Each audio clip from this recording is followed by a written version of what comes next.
તું મને એ સમજાય કે તારે વિદેશ જવું છે શું કામ હું પછી કરીશ, તું બેસ પહેલા. ત્યાં વ્હાઈટ કોલર જોબ કરવાની હોય, 8-10 લાખ રૂપિયા કમાતા હોય તો જાય તો બરાબર છે. હવે તું ભણવામાં અહીંયા જ ડબ્બો છું, ત્યાં જઈને મજૂરી જ કરવાની છે. બર્ગર વેચીશ તો પછી અહીંયા તાર પપ્પાએ કેવો સરસ ધંધો સેટ કર્યો છે, એમાં બેસી જા ને.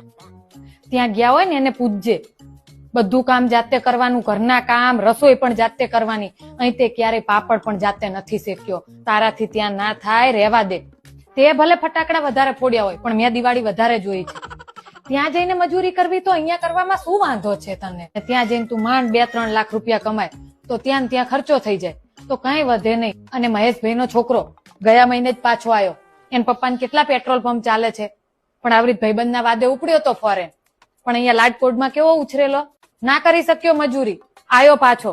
એ તો એન પપ્પાને સારું છે એટલે ના ખબર પડી. તું જાય ને અહીંયા અમને કઈ થઈ જાય. હવે અમારી એ ઉંમર થઈ, આપણે કઈ જવું નથી. ના ના ના, ભલે ગમે તેટલું વિદેશ સારું હોય પણ મારા મતે તો મેરા ભારત મહાન. આજ પછી મારી જોડે પરદેશની પીપુડી ના વગાડતો.